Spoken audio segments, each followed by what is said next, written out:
Admiral Chen Zhang stood at the observation deck of the Terran flagship Audacity, watching the vast armada of the Galactic Coalition spread across the starfield before him. Even after 6 months serving as humanity's representative in this war, the sight of alien vessels still filled him with wonder, and now, increasingly, with frustration. With all due respect, Admiral Zhang, your proposal is completely insane. Ambassador Vexthor's crystalline form shimmered with agitation, its normally pristine geometric patterns flickering with discord. The Coalition has spent 3 centuries developing our current warfare doctrine. It's proven effective against every species we've encountered. Except the Nexus Empire, Zhang replied quietly, not turning from the viewport. How many worlds have we lost in the past year alone? The question hung in the air like a dying star. The Coalition's sophisticated battle networks, their quantum-linked weapons platforms, their perfectly synchronized fleet movements, all of it had proved worthless against the Nexus Empire's superior technology. 17 systems had fallen in the past standard year. The Coalition's careful, calculated approach to warfare was failing. That's precisely why we need to adhere more strictly to established protocols, insisted Supreme Commander Azaxel, their tentacles weaving complex patterns of frustration. Our simulations show dash. Your simulations, Zhang interrupted, finally turning to face the assembled alien leadership, are part of the problem. The Nexus Empire has already analyzed every possible variation of your doctrine. They can predict your every move because they know exactly how you think. The command center fell silent. Dozens of alien representatives, some humanoid, others decidedly not, shifted uncomfortably. Humanity had only joined the Coalition 6 months ago, after the Nexus Empire had begun expanding toward Earth space. They were the newcomers, the primitives, barely able to achieve stable quantum tunneling for FTL travel. Yet here they stood, proposing to take command of the Coalition's final desperate offensive. What you suggest? General Kvith of the Arachnid Collective clicked his mandibles nervously. It violates every principle of modern warfare. Using electromagnetic weapons. Ballistic projectiles. Physical boarding actions. It's barbaric. Precisely. Zhang allowed himself a small smile. The Nexus Empire has developed countermeasures for every sophisticated weapon in your arsenal. But when was the last time they faced a railgun? When did they last repel boarders armed with shotguns? Their shields are calibrated for plasma and energy weapons, not tungsten rods moving at relativistic speeds. And the ships you propose to use? Ambassador Vexthor's crystalline form pulsed with disbelief. They're practically ancient by our standards. No quantum shielding, no neural interfaces, not even basic consciousness integration. Ships that can't be hacked because they run on hardwired computers and manual controls, Zhang countered. Crews that make decisions based on human intuition and instinct rather than battle computers. Tactics that will appear completely irrational to an enemy that relies on predicting logical behavior patterns. Supreme Commander Azaxel's tentacles went still, a sign of deep thought among their species. You truly believe this, primitive approach, could work? Zhang activated the holographic display, showing the Nexus Empire's primary shipyard at Vertex Prime. The massive structure hung in space like a malevolent spider, spawning the advanced warships that had brought the Coalition to its knees. The Nexus Empire believes they've mastered the art of war. They've analyzed every strategy, calculated every possibility, developed countermeasures for every weapon. But they've never faced humanity's capacity for controlled chaos. They've never experienced what happens when we throw away the rulebook and embrace apparent madness. He gestured to the hologram, highlighting key strategic points. We'll launch Operation Impossible Dawn with 300 ships, the oldest, most basic vessels in Earth's mothballed fleet. No quantum tech, no AI assistance, just steel and guts and human crews crazy enough to volunteer for what looks like a suicide mission. We'll hit them with weapons so antiquated they won't even register as threats until it's too late. And the casualty projections? Kvith asked softly. Horrific, Jean admitted. By your standards. But every human crew member knows the stakes. We're not like you, we don't upload consciousness backups or transfer between clone bodies. When we die, we die. And we're willing to accept those odds to protect our worlds, and yours. The alien leaders exchanged glances, their various forms of body language conveying a mix of horror, fascination, and desperate hope. They had spent centuries perfecting the art of civilized warfare, of clinical precision and calculated efficiency. Now they were being asked to put their faith in what appeared to be technological regression and controlled barbarism.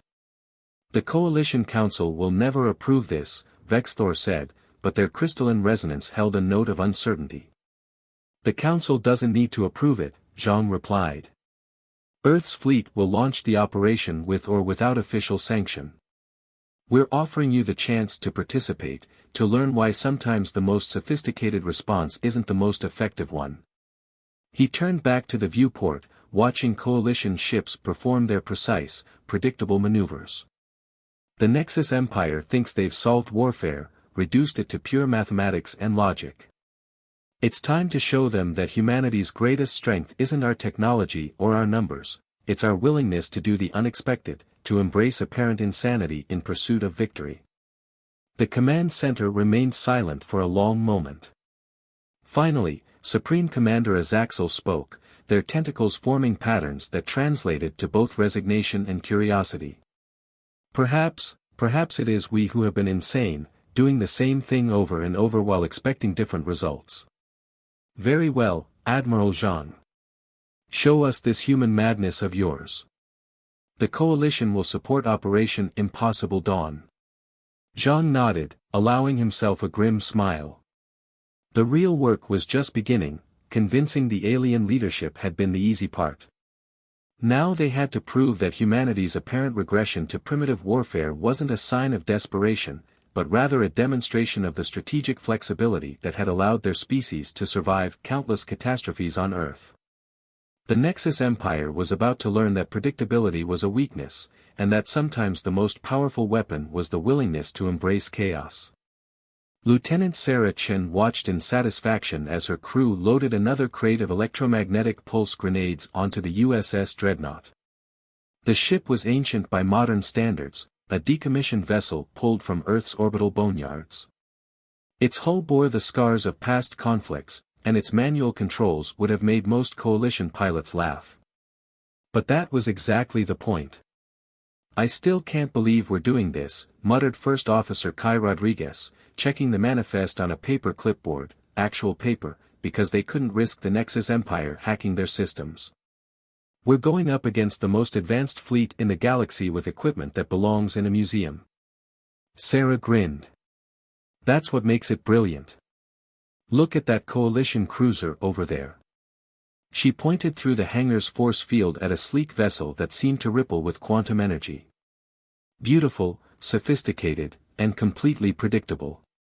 The Nexus Empire has already calculated every possible move it could make.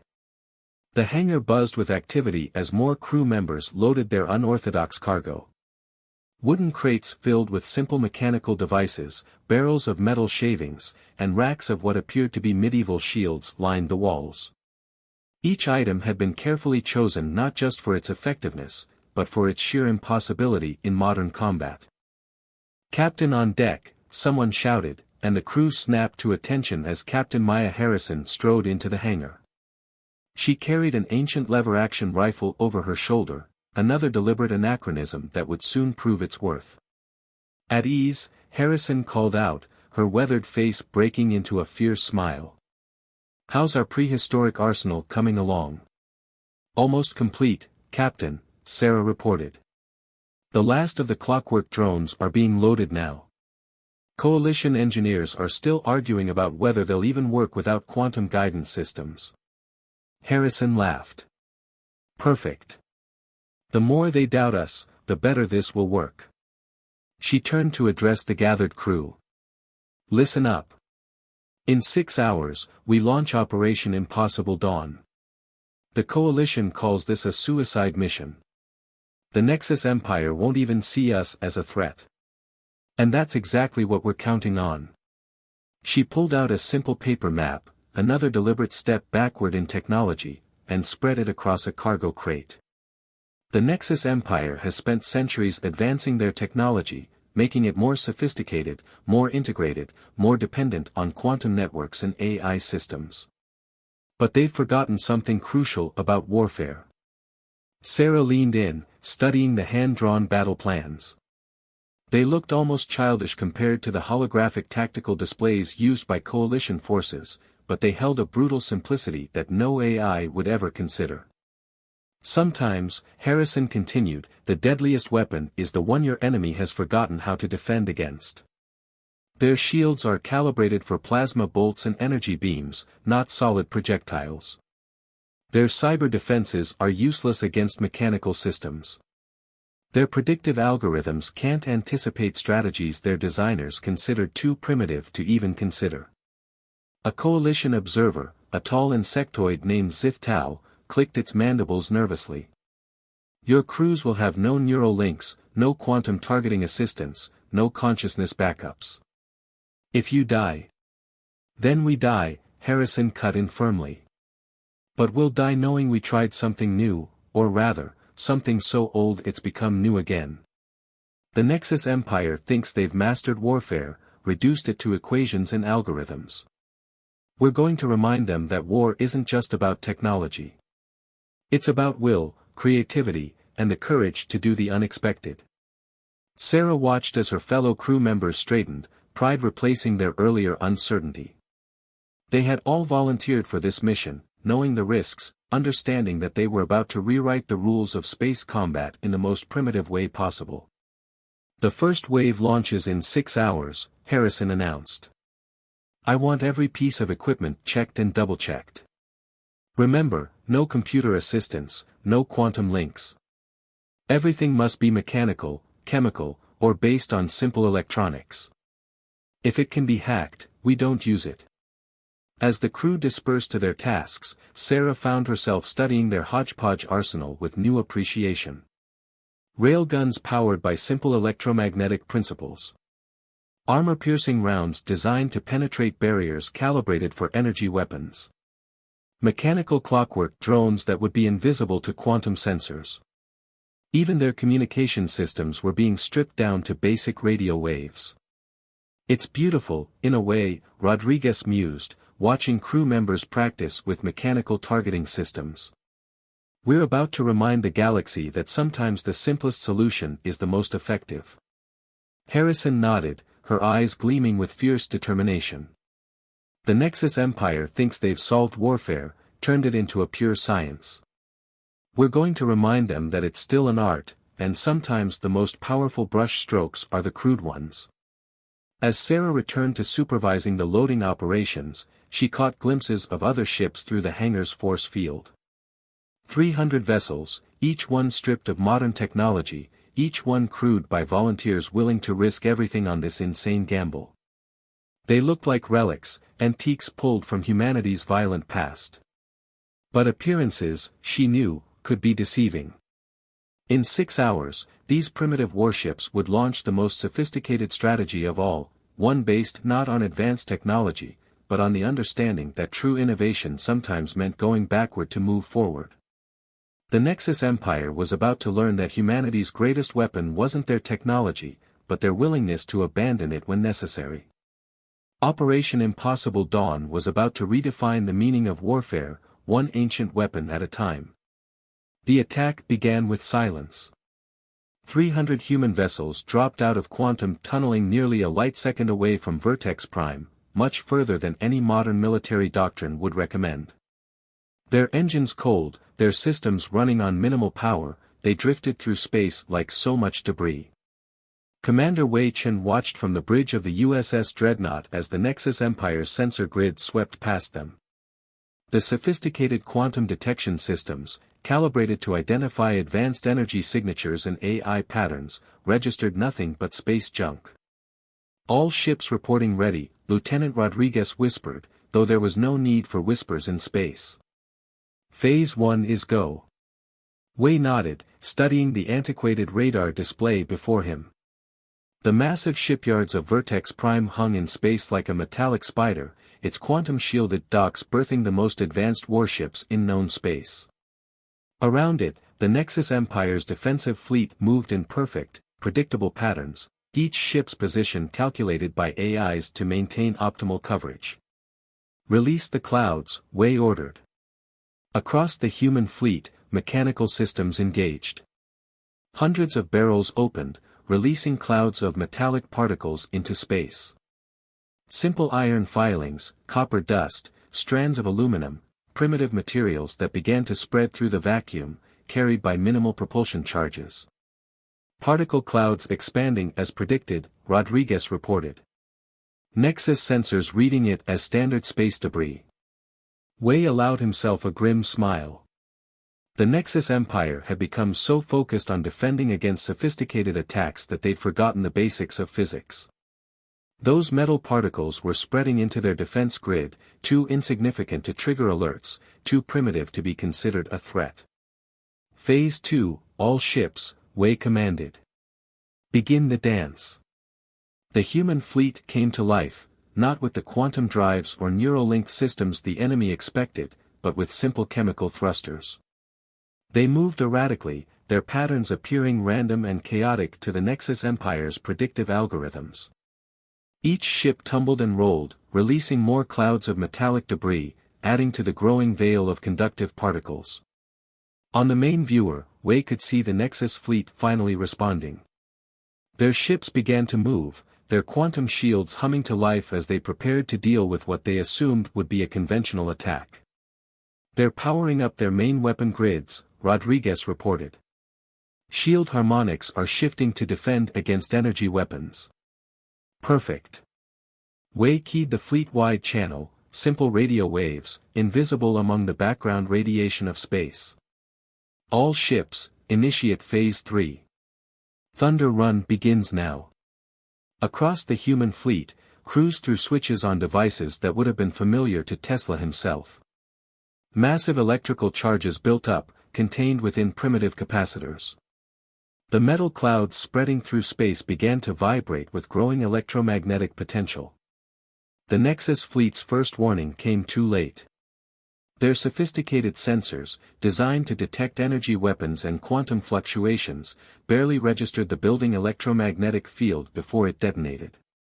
The metal clouds became conductors in a massive circuit, carrying an EMP pulse that no modern shields were calibrated to stop. Nexus ships began to drift, their quantum systems scrambled by the primitive attack. Their AIs, cut off from the neural network, fell into confusion. Shield generators, expecting attacks from energy weapons, found themselves overwhelmed by simple electromagnetic disruption. "Phase 4, Wei ordered, his voice steady. "Release the hounds." From the holds of the human ships emerged swarms of mechanical drones, clockwork devices running on springs and gears, powered by chemical batteries. They carried simple but devastating weapons, shaped charges, kinetic penetrators, even simple grappling hooks trailing carbon fiber cables. The Nexus fleet, their sophisticated defensive systems compromised by the EMP, found themselves under attack by weapons their combat computers couldn't categorize. Mechanical drones latched onto hulls, drilling through armor with simple tungsten bits. Railguns fired solid projectiles that no quantum shield had been programmed to deflect. Multiple Nexus vessels reporting critical system failures, Rodriguez called out, reading from paper printouts rather than computer screens. "Their fleet coordination is breaking down. They can't adapt to attacks their AIs don't recognize." Wei watched as the mighty Vertex Prime shipyards began to lose power, its quantum grid disrupted by the continuing electromagnetic storm. The most advanced construction facility in known space was being defeated by technology that predated spaceflight. "All ships, commence boarding operations," he ordered. "Remember, mechanical weapons only. Nothing they can hack, nothing they can predict." Across the battlefield, human marines in unpowered armor launched from their ships, propelled by simple compressed air systems. They carried weapons that would have been recognized by soldiers from centuries past, shotguns, lever-action rifles, even crossbows modified for zero-gravity combat. The Nexus Empire's troops, trained to fight with neural-linked weapons and AI combat assistance, found themselves facing enemies who fought with primitive brutality. Their sophisticated armor, designed to disperse energy weapons, provided little protection against simple kinetic impacts. "Sir," Rodriguez reported, his voice filled with wonder, "we're actually winning." Wei nodded, watching as more Nexus ships went dark, their crews surrendering to attackers they couldn't predict or understand.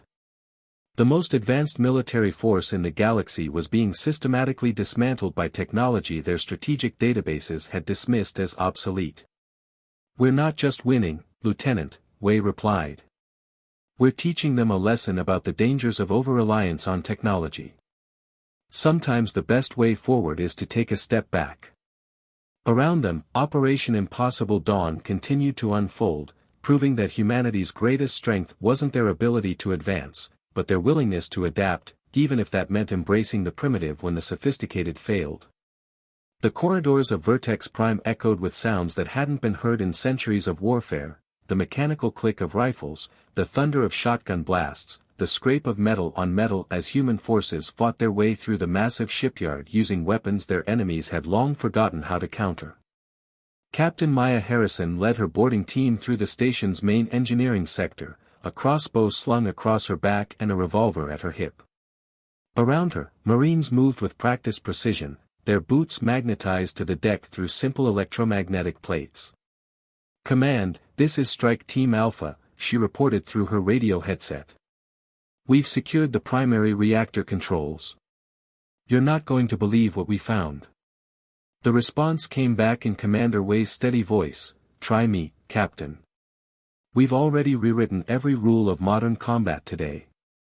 Maya gestured to her team's demolitions expert, watching as he examined the quantum reactor's control systems. "The entire facility runs on a unified quantum network. No mechanical backups, no manual overrides. They're so confident in their technology that they never considered the possibility of it failing." "Their strength became their weakness," Wei replied. "Status of the reactor. We can shut it down with a simple mechanical switch. Their engineers are in complete disarray, they don't even know how to operate their systems without AI assistance." Around her, the battle for Vertex Prime continued to unfold. Human forces, using tactics and weapons centuries out of date, were systematically dismantling the most advanced shipyard in known space. The Nexus Empire's troops, trained to fight alongside AI combat systems and neural-linked weapons, found themselves helpless against enemies who fought with mechanical simplicity. "Be advised," Wei's voice crackled through the radio. "We're detecting power fluctuations throughout the station. The Nexus Empire is attempting to reboot their quantum grid." Maya smiled grimly. "Let them try. Johnson, show them why sometimes the old ways are best." Her demolitions expert nodded, pulling out devices that looked like they belonged in a history museum, simple electromagnetic pulse generators, powered by chemical batteries and mechanical triggers. No computers, no quantum technology, nothing that could be hacked or corrupted. "Charges set," Johnson reported. "On your command, Captain." Maya keyed her radio. "All strike teams, report status." The responses came back in quick succession. "Team Bravo, auxiliary control secured. Team Charlie, docking bays under control. Team Delta, weapons systems neutralized." "Command, the station is effectively ours," Maya reported. "Permission to deliver the final message?" "Granted, Captain," Wei replied. "Show them why humanity joined this war." Maya turned to Johnson. "Light them up." The demolitions expert twisted a simple mechanical timer, starting a countdown that no quantum computer could detect or prevent. Throughout Vertex Prime, EMP charges began to detonate in sequence, systematically erasing the quantum network that the station depended on. Alarms blared as systems failed across the massive facility. Nexus Empire troops, their advanced weapons rendered useless, began surrendering to human forces armed with primitive weapons that still worked perfectly without computer assistance. This is Captain Harrison to all Nexus Empire personnel. Maya broadcast on all frequencies, using simple radio waves that cut through the electromagnetic chaos. Your station is under our control. Your quantum network is offline. Your AI combat systems are disabled. You have two choices: surrender to our forces, or attempt to operate your own technology without computer assistance. I suggest you choose wisely. The response was almost immediate. Across Vertex Prime, Nexus Empire forces began laying down their sophisticated but useless weapons, surrendering to human troops armed with technology their combat databases had dismissed as obsolete. Command, this is Harrison. Vertex Prime is secure. The most advanced shipyard in the galaxy just fell to forces using technology that predates space flight. Well done, Captain, Wei's voice held a note of satisfaction. The Coalition fleet is moving in to secure the system. The Nexus Empire's command structure is in chaos. They can't comprehend how they were defeated by weapons their strategic algorithms classified as harmless. Maya walked to a viewport, watching as more Coalition ships arrived, their quantum systems temporarily disabled to protect them from the lingering effects of the human attack. The massive shipyard, once the pride of the Nexus Empire's industrial might, had been conquered not through superior technology, but through the willingness to abandon it. Send word to Admiral Zhang, she ordered. Tell him Operation Impossible Dawn was a success. And tell him humanity just changed the rules of warfare forever. The message would echo across the galaxy. Sometimes the greatest innovation wasn't in advancing technology, but in knowing when to step back from it. The Nexus Empire had forgotten the fundamental principles of combat in their rush to develop ever more sophisticated weapons.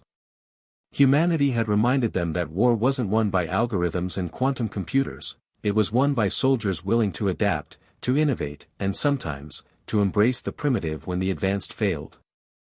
Admiral Chen Zhang stood before the Coalition Council, his dress uniform adorned not with quantum medals or holographic honors, but with simple metal pins and cloth ribbons. The chamber was packed with representatives from across the galaxy, all gathered to hear how humanity had achieved the impossible. The fall of Vertex Prime wasn't just a military victory, Zhang began, his voice carrying across the hushed chamber. It was a wake-up call. The Nexus Empire didn't just lose a shipyard, they lost their certainty. Their belief that technological superiority guaranteed victory was shattered by humans wielding weapons from our own ancient past. Holographic displays showed the aftermath of Operation Impossible Dawn, the mighty Vertex Prime, now under Coalition control, its quantum networks permanently disabled and replaced with simpler, more reliable systems. The Nexus Empire's fleet, once considered invincible, had been forced to retreat, their strategic algorithms unable to cope with enemies who refused to follow predictable patterns. In the 3 weeks since our victory, Zhang continued, the Nexus Empire has lost 6 more systems, not to sophisticated attacks, but to forces using similar primitive tactics. Their entire defense strategy was based on predicting and countering advanced technology. They never prepared for enemies willing to throw away centuries of progress in favor of brutal simplicity. Ambassador Vexthor's crystalline form pulsed with curiosity. You've changed the nature of warfare itself, Admiral. Our own forces are already adapting, incorporating what you call primitive weapons alongside our quantum systems. Zhang nodded. That's the real lesson here. Technology should be a tool, not a crutch. The moment we become completely dependent on our advanced systems is the moment we become vulnerable to enemies who think differently. The council chamber erupted in discussion as representatives debated the implications. Some argued for immediately stripping their fleets of quantum technology, others insisted on finding a balance between the old and the new. But none could deny the impact of humanity's strategic revolution.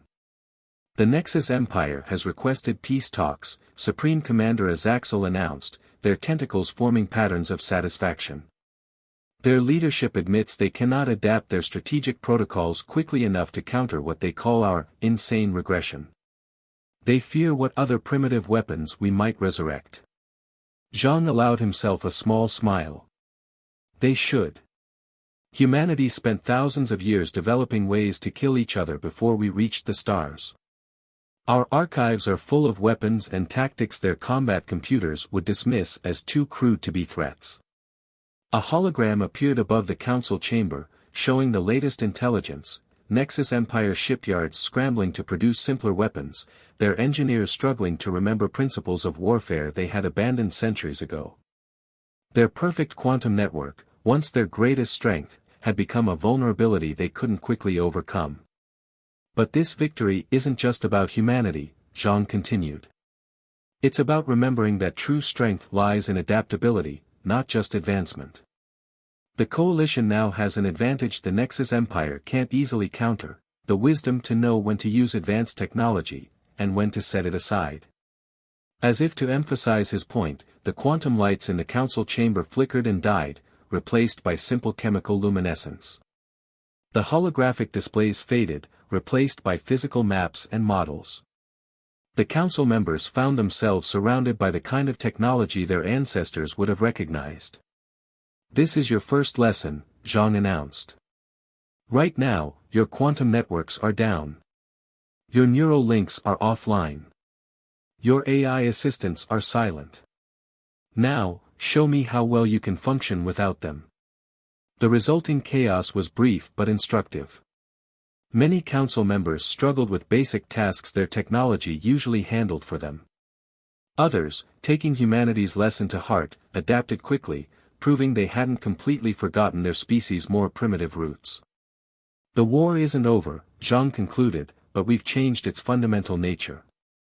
The Nexus Empire is learning what humanity has always known, that sometimes the greatest strength lies not in having the most advanced weapons, but in being willing to use the simplest ones effectively." As the council session ended, Jean received a message, written on actual paper, delivered by human hands.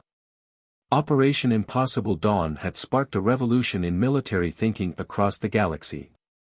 Species that had relied solely on advancing technology were now racing to rediscover their primitive warfare techniques, creating armies and fleets that could fight effectively with or without quantum assistance. The Nexus Empire's greatest mistake hadn't been underestimating humanity's primitive weapons, it had been forgetting that true military strength came from flexibility, from the wisdom to choose the right tool for each battle, whether that tool was a quantum cannon or a simple steel blade. Humanity had arrived late to the galactic stage, but they had brought with them something the advanced civilizations had forgotten: the understanding that sometimes, to move forward, you had to be willing to take a step back. In teaching this lesson to the galaxy, they had changed the course of warfare forever. And somewhere in the depths of space, the Nexus Empire's leadership was learning a harsh truth: in their race to perfect the art of war through technology, they had forgotten the fundamental principle that had allowed humanity to survive countless conflicts on Earth, that the most dangerous enemy isn't the one with the most advanced weapons, but the one willing to use any weapon to achieve victory.